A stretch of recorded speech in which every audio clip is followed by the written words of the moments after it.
안녕하세요. 한국농기계신문의 이재학입니다. 오늘은 이제 5월 13일이죠? 5월 13일이죠? 13일부터 16일까지. 네, 16일까지. 본 행사는 14일, 15일입니다. 그렇죠. 제주에서 이제 열리는 한국농업기계학회 춘계학술 대회를 앞두고 우리 정선호 학회장님을 모시고 관련해서 이야기를 좀 나눠보도록 하겠습니다. 네, 반갑습니다. 네, 반갑습니다. 학회장님, 말씀하신 것처럼 이제 학술 대회가 이제 5월 달에 열리는데 네. 그거 관련해서 좀 간략하게 좀 설명을 좀 부탁드리겠습니다. 예, 원래 학술대회는 이제 춘계, 추계로 해서 두 번씩 하는데요. 예. 이번에 좀 특징적인 것은 50주년이에요. 예. 1976년도에 학회가 창립돼서 올해가 50주년이라 좀 50주년 기념 행사를 같이 진행하려고 하고요. 예. 또 이제 제가 이번에 취임하면서는 이제 학술대회 장소를 회원들께서 리조트나 좀 관광지에서 하면 좋겠다. 예. 가족들도 같이 모이고 또 다양한 학회 회원들이 모였으면 좋겠다 해서 예. 제주도에서 리조트를 빌려서 하게 됐고요. 음. 그에 따라서 산업체라든지 정부 출연기관 연구소, 또 현장 인력 등 기존의 학술대회 논문만 발표할 때보다는 또 특별 세션도 많이 준비되어 있고 해서 좀 다채롭게 준비하려고 노력하고 있습니다. 아, 예. 말씀 들어보니까 이제 아무래도 좀 규모가 좀 크고 다뤄지는 내용도 이제 굉장히 좀 다양하게 좀 다뤄질 것으로 좀 예상을 하고 있어요. 그래서 그 중에서도 이번에 특히 좀 학술대회에서 눈여겨봐야 할 핵심 포인트 하나가 있다면 꼽는다면 좀 어떤 것들이 좀 있을까? 특별 세션을 좀 진행을 하는데요.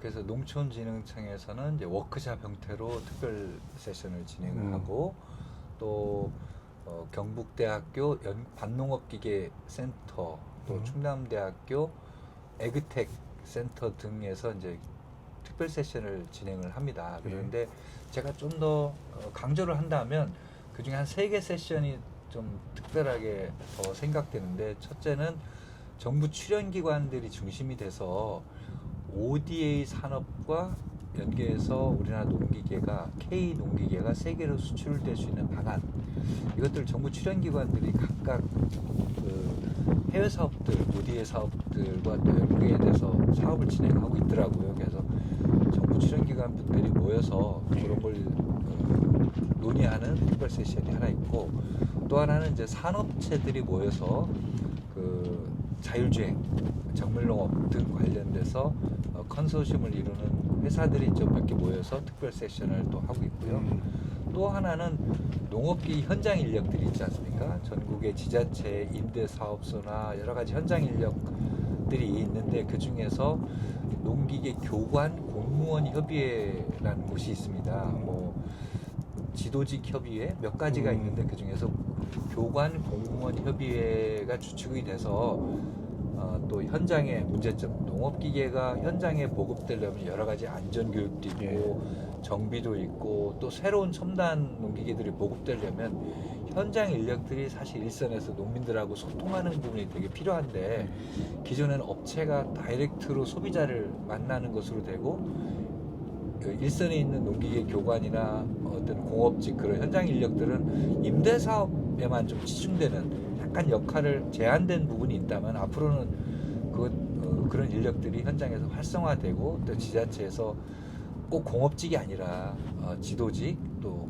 지도관 뭐 이런 식으로 좀 확대되고 처우도 개선되고 했으면 좋겠다 측면에서 여러 가지 현장 이슈와 이런 것들을 결부져서 현장 인력들은 특별 세션도 있습니다. 그래서 그 3가지 특별 세션이 좀 다른 것 같습니다. 그렇군요. 근데 이제 주제도 그렇고 최근에 계속 이제 농기계 쪽에서 이슈가 되고 있는 것 중에 하나가 뭐 아까 중간에도 세션 중에 말씀하셨던 것 중에 하나가 이제 자율주행, 특히 이제 AI 관련된 지능화 이런 거에 대해서도 좀 중요하게 생각을 하시는 것 같아요.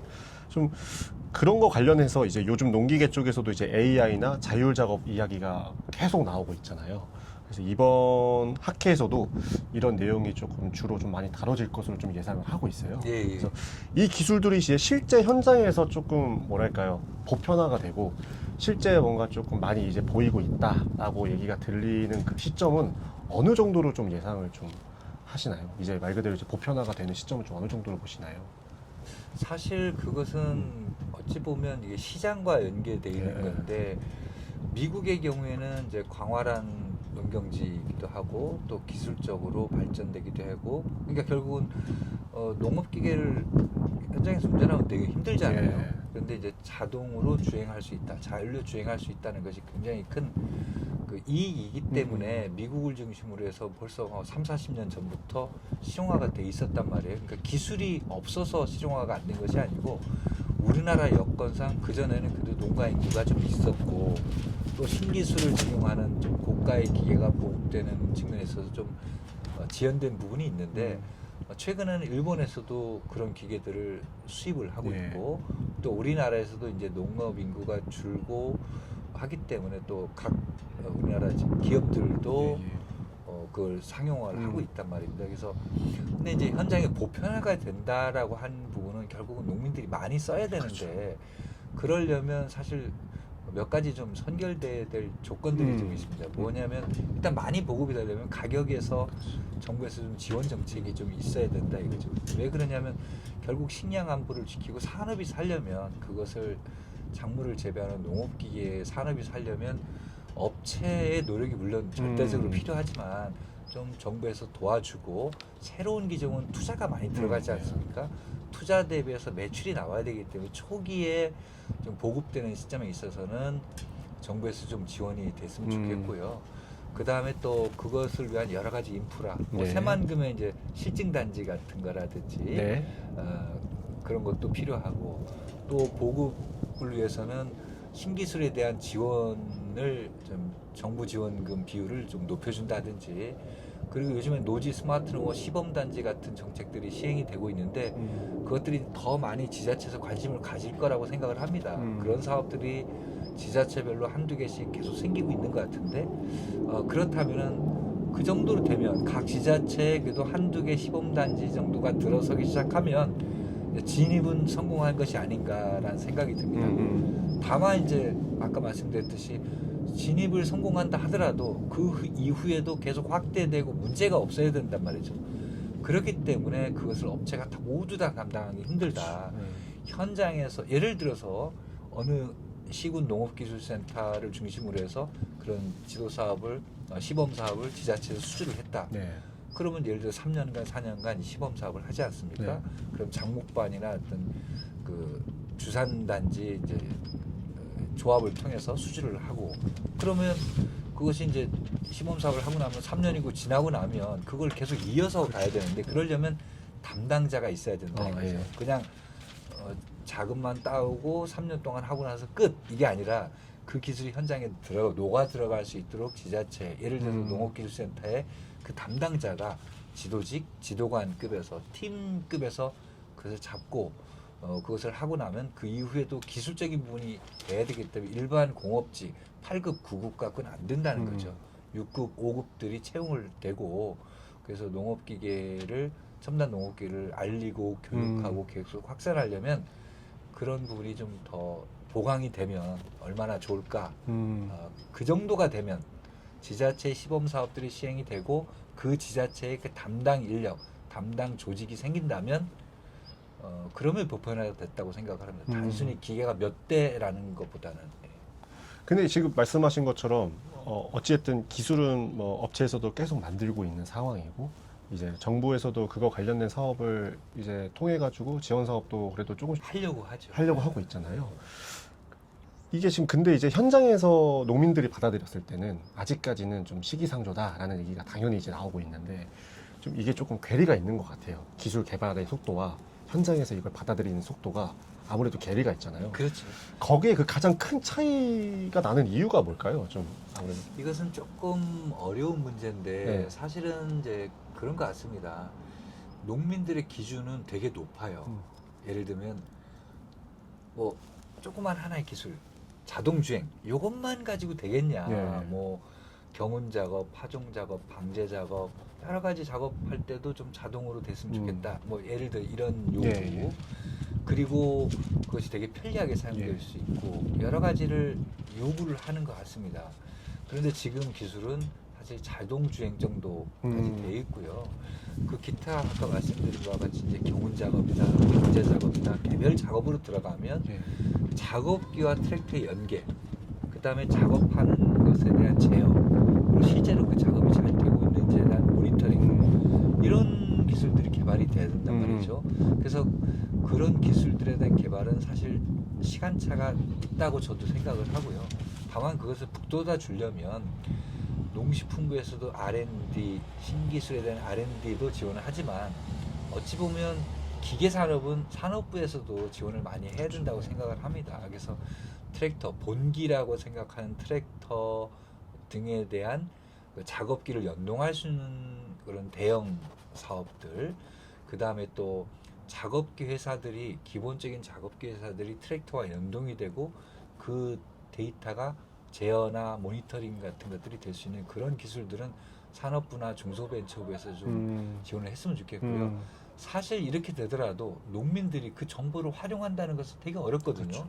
아까 그래서 말씀드렸듯이 현장 인력이 되게 중요하고 국가의 노력이 되게 중요하다고 너무나 중요하다고 하는 이유는 그런 이제 데이터들이 나오면 과연 그 데이터들을 농민들이 분석을 해서 올해의 데이터를 기준으로 내년에 어떻게 할 거냐 또는 작업을 어떻게 향상시킬 거냐 이런 것들은 개별 농민들이 하기 되게 힘들다 이거죠. 네. 그 할 수 있는 것은 아까 노지 스마트 농업 시범단지라든지 이런 걸 통해서 이루어질 것이고 거기서 나온 데이터들이나 관리나 서비스 개발은 업체도 하지만 지자체의 담당 팀이나 이런 것을 같이 해야 된다고 하는 그런 차원에서 제가 말씀드립니다. 예.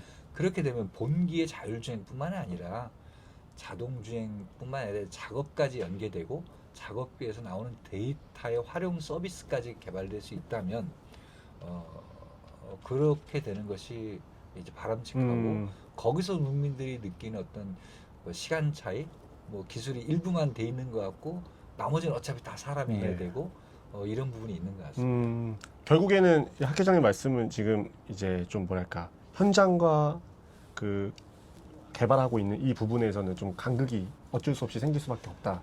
그렇죠. 현장의 요구들은 되게 눈이 높고 네. 또 농민들도 국내외 전시회라든지 요새 미디어를 통해서 뭐 유튜브를 네. 통해서도 좋은 기종들을 많이 보기 때문에 그렇죠. 눈높이가 되게 높단 말이죠. 그렇죠. 근데 우리나라 기계들을 보면 뭐 안 되는 게 되게 많고 여기는 이런 기계가 있다는데 예. 하지만 결국은 아까 말씀드린 바와 같이 가격도 문제이기도 하고 또 하나는 기술 개발하기 위해서 개별 업체들이 특히 우리나라는 중견기업도 사실 여력이 많지 않은데 특히 작업기 회사들은 정말 뭐 천억 매출이 천억이 안 되잖아요. 몇백억, 예. 뭐 작게는 몇십억부터 몇백억 분포되어 있는 회사들이기 때문에 그 회사들한테 공통적으로 적용될 수 있는 기술, 아까 말씀드렸듯이 경운 작업기를 개발하는 회사들한테 모두 연구비를 줄 수는 없지만 경운 작업에 소요되는 원천 기술, 아까 작업기하고 본기하고 연결이라든지 경운 작업을 할 때 작업 상태를 모니터링한다. 또는 방제 작업, 파종 작업, 뭐 수확량 모니터링 작업, 어떤 원천 기술별로 어떤 기술들 그런 것은 뭐 농촌진흥청이든지 아니면 대학하고 해서 연구소하고 해서 원천 기술들을 개발하고 그것들을 기술 이전을 통해서 다양한 회사들이 이용할 수 있는 그래서 원천 기술에 대한 사업단 규모의 연구 과제도 필요하고 그것이 실용화될 때 기술 이전을 통해서 농업기술 한국농업기술진흥원이든 또는 중소벤처부의 기술 사업화 과제 등을 통해서 업체들한테 기술 이전되고 사업할 수 있는 그런 체제로 되면 좋겠고요.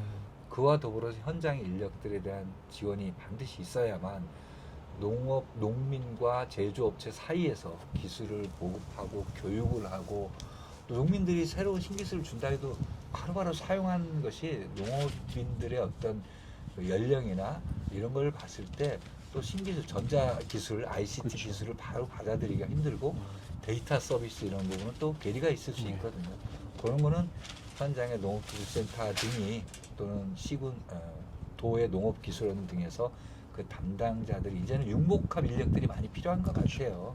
기존에 작물 하시는 분들, 축산하시는 분들 당연히 중요하긴 한데 융복합 시대이고 첨단 기자재가 많이 투입이 되고 정밀농업, 스마트농업이 확산이 되려면 현장에도 그거를 담당할 수 있는 공공기관, 공무원들도 보강이 돼야 된다라는 게 제 의견이랄까 바람이랄까 뭐 그렇습니다. 이게 뭐 쉬운 건 아닌데. 그 어떻게 보면 지금 말씀해 주신 거에 연장선에 지금 질문이기는 한데 당장의 국내 농기계 시장에서 조금 학 회장님이 보시기에 당장 좀 풀어야 할 숙제가 있다면 좀 어떤 걸 좀 생각을 좀 하고 계신지 궁금하긴 합니다. 이거 풀어야 될 숙제가 사실은 물론 너무 많긴 하죠. 너무나 많기도 네. 하고 네. 어찌 보면 이 숙제가 풀릴 수 있을까라는 네. 부분인데요. 사실 문제는 결과적으로 심플하게 보면 내수를 진작하고 내수를 좀 지키고 내수를 막 늘린다는 것이 힘들겠지만 예. 내수를 지키고 또 수출을 확대해야 되고 이런 측면에서 이제 방향성은 목표를 할까요? 예. 목표는 내수를 지키고 또 내수를 확대하고 수출은 적극적으로 확대하고 예. 이제 이것이 우리나라의 이제 두 가지 목표라고 본다면 그것을 하기 위한 다각적인 노력은 결국 산학관연이 예. 각자 똘똘 뭉쳐서 해야 되는데요. 예. 그래서 아까 말씀드렸듯이 문제점이 너무 많아요. 산업적으로 보면 연구 개발하고 신제품 개발하는데 너무 초기 투자비가 많이 든다. 그리고 단일 기업이 하기 어렵다. 이런 부분이 있고 또 판매를 한다 하더라도 비용이 높기 때문에 신기술을 보급하는 데 예. 어렵다. 그래서 결국은 정책적으로는 그 신기술들이 보급할 수 있는 어떤 지원책도 있으면 좋겠고 또 신기술들이 생기면 그것을 지원하기 위해서 인증 체계도 빨리빨리 신기술에 맞춰서 인증을 받을 수 있고 성적에 대한 검증을 받을 수 있는 체계도 만들었으면 좋겠고 또 그것을 할 수 있는 인력도 양성했으면 좋겠고 현장의 인력, 고등학교 출신 졸업생들에 대한 자격증 문제, 자격증을 취득한 고등학생들이 뭐 골프장도 좋고요, 임대사업소도 좋고요, 농업기계가 꽤 많이 있는 사업장임에도 불구하고 그런 자격증에 대한 우대 조건이 없거든요. 뭐 건설회사든 또는 원해든 축산이든 어느 걸 뭘 하더라도 기사 자격증을 네. 요구하고 있는데 농업기계는 자격증이 인정을 받거나 우대하는 것이 많이 없으니까 고등학교에서도 농업기계 전공자가 많이 줄어들고 그러다 보니까 자격증 응시자도 줄어드는 것 같아요. 그런 것들을 정부에서 조금만 노동부나 이런 데서 조금만 더 신경을 써준다면 산업인력공단을 통해서 사실 골프장만 해도 500개이고 그 골프장에는 농업기계가 굉장히 많아요. 물론 거의 다 수입품이지만 예. 그런 것들에 대해서도 기사 자격증 또 기능사 자격증에 대해서 우대 조건만 꼭 채용 의무가 아니더라도 예. 우대 조건을 해주고 좀 한다면은 고등학교 졸업생들은 상당히 안정적인 직장이 있지 않습니까? 그다음에 농업기 임대사업소에도 그런 전공자들을 좀 우대해 준다면 좋을 것 같아요. 그러면 산업 쪽에서 학교 쪽에서 그다음에 현장의 정책 쪽에서 그다음에 연구소 쪽에서는 그걸 위한 다양한 그 기초기술들을 하고 또 수출 확대를 위해서는 ODA 사업 등과 연관시켜서 ODA 사업도 단일 사업으로 그냥 단기적으로 끝나는 것이 아니라 지속적으로 연계될 수 있도록 패키지화 ODA 사업 뭐 이런 걸로 한다면 전체적으로 전국 부처들도 같이 노력을 하고 산업 관련이 똘똘 뭉친다면 또 우리나라는 그렇게 해서 계속 극복을 해오고 있기 때문에 여러 가지 난제가 있고 외국산 농기계들이 진입을 하고 경쟁이 심해지고 하고 있지만 또 우리나라의 어떤 장점, 아이디어, 예. 뭐 ICT, 또 디자인, 또 편의성, 우리나라 농업인에 대한 눈높이를 맞출 수 있는 기종이라면 외국에서도 충분히 경쟁력이 있다고 생각합니다. 너무 뭐 많이 아닙니다. 말씀 잘해주셨습니다. 얘기한 것 같습니다. 앞으로 중요한 좀 부분들이 너무 많네요. 앞으로가 제일 중요한 것 같아요. 어떻게 해나가느냐에 따라서 이 산업이 조금 맞습니다. 좋게 흘러가냐, 나쁘게 흘러가냐 이렇게 될 것 같은데 최근 이제 보면은 박람회나 아니면 뭐 심포지엄이나 아니면 이제 발표회 같은 거를 좀 많이 가서 보면 결국엔 앞으로는 계속 이제 이 농기계 산업 자체가 데이터화가 되고 그래서 말씀하신 대로 AI 기반으로 계속 이제 굴러가는 산업으로 농기계도 이제 이렇게 흘러갈 것이다라고 얘기를 하고 있어요. 학 회장님이 보시기에는 한 10년 뒤, 뭐 어떻게 보면은 길지만 어떻게 보면 좀 짧은 기간인데 이 10년 뒤에 국내 농기계 산업 어떻게 변할 것으로 좀 예상을 좀 하시는지 궁금합니다. 사실 그것도 이제 어떻게 하느냐에 따라 다르겠죠. 저도 한 30년 전부터 이 정밀농업, 자율주행 이런 것을 제가 이제 연구 개발을 해왔단 말입니다. 그때부터도 이렇게 주장을 했지만 지금까지 최근까지 거의 진행이 안 되다가 한 5년, 10년 전부터 이것이 이제 집중적으로 조명을 받고 또 최근에 AI 로봇 예. 조명을 받으면서 많은 업체들이 이 길밖에 이제 없구나라고 예. 덤벼드는 시점인데요. 그래서 이것은 뭐 5년, 10년 시기가 중요한 것이 아니라 우리가 어떻게 하느냐, 우리가 전방위적으로 정말 여러 부처가 협력을 해서 다 같이 똘똘 뭉쳐서 헤쳐나가느냐 아니냐에 따라 다른 것 같고요. 만약에 긍정적으로 정말 우리가 똘똘 뭉쳐서 열심히 한다는 전제하에 10년 후가 되면 제가 바람은 국내에서도 아까 말했듯이 골프장이든 어떤 농업기가 쓰이는 곳에 새로운 수요도 나올 수 있고요. 또 수출도 아프리카나 동남아나 남미 이런 데서 K 한류가 있기 때문에 우리나라에 대한 이미지는 상당히 좋단 예. 말입니다. 그다음에 퀄리티, 제품 품질도 좋고 하기 때문에 그런데 주출할 수 있는 충분한 조건, 자격은 된다고 생각합니다. 다만 그때까지 우리가 똘똘 뭉쳐서 예. 또 산업이 지탱을 하고 발전할 수 있느냐 아니냐고요. 거기에 정말 제가 볼 때는 핵심적인 역할을 하는 것은 어차피 이게 정부인 것 같습니다. 산업체는 산업체도 열심히 하려고 하고 뭐 공무원들도 공무원도 열심히 하려고 하고 또 학교에서 열심히 하지만 그것을 결국 엮는 것은 정책의 방향이거든요. 그래서 뭐 제가 감히 말씀드리면 농식품부라든지 예. 또 농식품부를 중심으로 해서 산업부, 중소벤처부, 노동부 이런 관련 부처에서 좀 중심을 잡아주시고 또 그런 부처에서 산업계나 학계나 이런 사람들하고 같이 자주 모여서 이야기를 하고 머리를 맞대면 그리고 또 도전적으로 정책도 추진하고 한다면 뭐 못할 것이 없다고 생각합니다. 다만 그 구심점, 방향성을 잡아주는 것이 정부 역할이 상당히 중요하다. 예, 예. 아무리 학회도 되게 중요하죠. 왜냐하면 산업계도 아니고 관도 아니지만 다 아우를 수 있는 것이 이제 학회가 있고 또 그걸 아우를 수 있는 주체가 사실 정부거든요. 그렇죠. 이런 정부 그리고 학회가 그런 역할을 열심히 한다면 뭐 충분히 저는 잘 될 거라고 생각을 합니다. 또 그걸 위해서 열심히 뛰고 있는 그렇죠, 거고요. 그렇죠.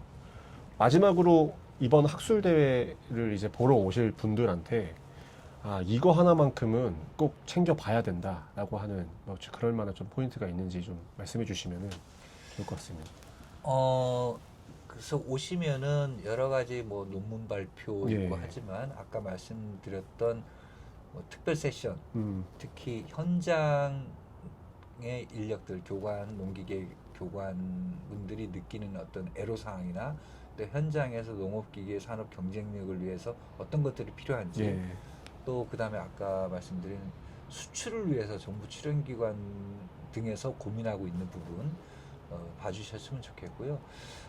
특히 좀 제일 그래도 관심을 가져줄 부분은 특별 국제 세미나가 있습니다. 그래서 우리 학회랑 MOU를 가지고 있는 중국, 인도, 인도네시아 그리고 또 이번에는 남미의 칠레에서 예. 특별 연사를 초청을 해서 그 나라, 그 지역의 농업 기계화가 어떻게 되어 왔고 앞으로 스마트 정밀 농업을 위해서 정책적으로 어떤 것들이 이루어지고 있는지 특강을 할 것이고요. 또 국내 연사분들은 지금까지 50년간 농업 기계화가 어떻게 되어 왔고 현재 정책이나 기술 개발 동향은 어떻고 또 미래에는 어떻게 갈 것이냐. 그래서 미래를 위한 특강은 보시 독일의 보시 회사에서 제가 연사를 초청해서 앞으로 스마트 정밀 농업의 미래 방향에 대해서 요청을 했습니다. 그래서 그 특별 국제 세미나를 보면 어찌 보면 기술의 발전 동향이나 미래 비전 그리고 다른 나라나 지역의 동남아, 중국, 인도, 그다음에 칠레, 남미 쪽의 상황이 어떻게 되고 있는지를 전반적으로 파악할 수 있는 그런 그런 자리가 될 수 있지 않을까 생각합니다. 알겠습니다. 오늘 이렇게 좀 짧은 시간이었지만 귀한 시간을 내주셔서 너무 감사드립니다. 고맙습니다. 네.